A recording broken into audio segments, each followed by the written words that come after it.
الحمد لله رب العالمين والعاقبة للمتقين الصلاة والسلام على أشرف الأنبياء والمرسلين اما بعد السلام علیکم و رحمت الله و برکاته. برادران و خواهران عزیز و مهربان، امروز هم میخوام یک صحبت کنم بهر شما از احادیث پیامبر خدا صلی الله علیه وسلم که هم حدیث معجزه پیامبر را نشان میدهد، هم احترام پدر و مادر.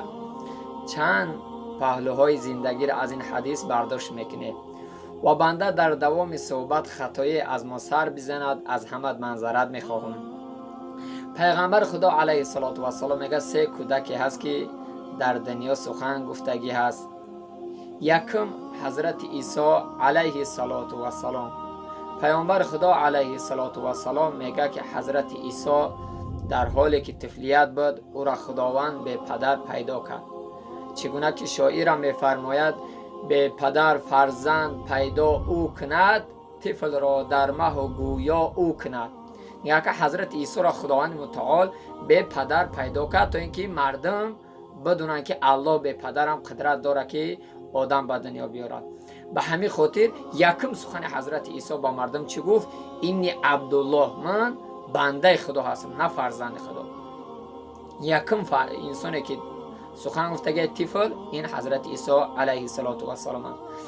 دیگر انسان کودکی که در این دنیا سخن گفتگی رسول الله صلی الله علیه و گفت یک کودکی بود که او خردسال بود، در آغوش مادر بود، پستان مادر در دهن شیر میداد که یک انسانی با دولت بای به طور اسب یک متکبر گذر میکرد. وقتی که مادر این کودک میگه به طرف اون بای نظر کرد و دعا کرد که خدای مهربان این فرزند من مثل این آدم بای بگردان. و میگه فرزند در حالی که شیر مادر میمکید دهان خود را از پستان مادر گرفته و گفت الله مهربان مرا مثل این نگردان. میگه مادر وقتی گذر کرد کمتر اوسن طرف که یک انسان را نگاه کرد که او را زر دولت و کوب کیسن، مقصد مردم او را دشنام حقارت تحقیر کیسن. وقتی پرسان کرد که چی گپ است، گفت این انسان دزدی که از زنا که است، به همین خاطر مردم او را لط کوب کیسن. میگه بعدا این مادر دعا کرد که خدای مهربان فرزندی من مثل این نگردون. میگه باز فرزند دهان خود را از پستان مادر گرفت و گفت یا الله مهربان مرا مثل این بگردان.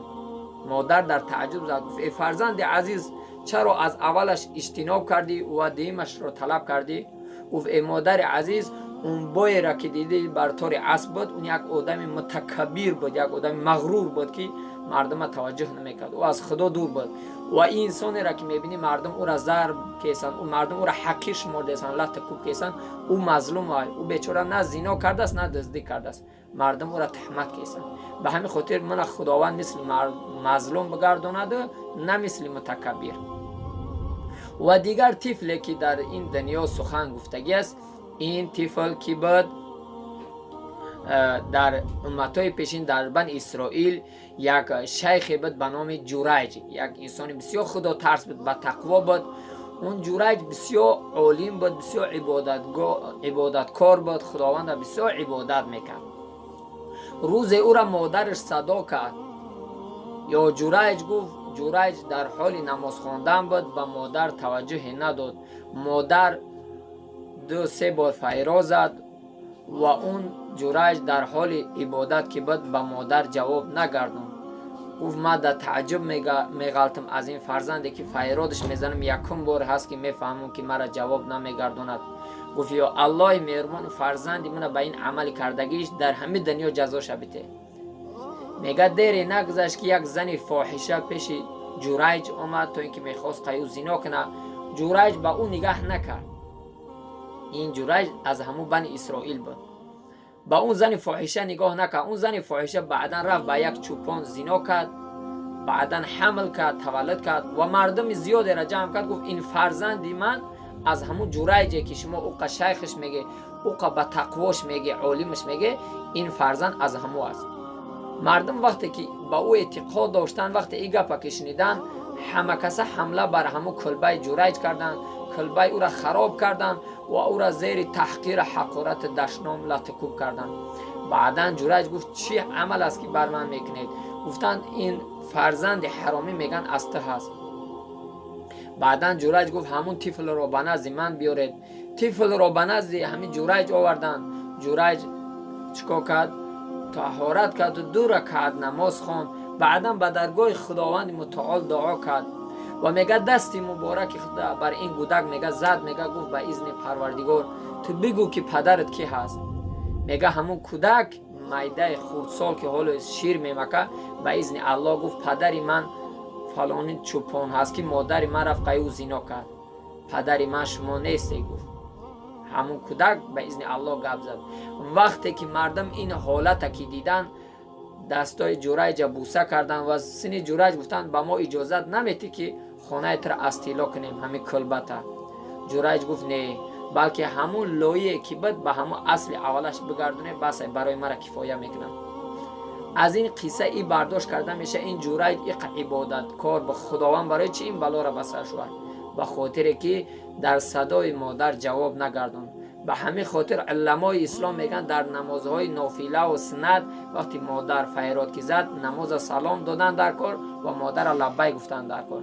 احوال ما امروزه فرزندای بی غیرتی که حالا لبیک گوی مادر اسب را و مادران ما تحقیر میکنیم، مادران ما دشنا میتیم، مادران ما آب دیدش هم میریزونیم. حالا که رسول الله صلی الله علیه و سلم میگه که بکاء الوالدین من العقوق، هر کسی که آب دیده مادرش میریزونه عاق میشود.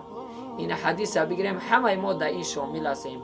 امروز همه ما این به توفیقی را داریم که نسبت پدر مادر میکنیم. به همین خاطر خوش به حال اون برادرایی که پدر مادر از خود خوشنود میگردونن.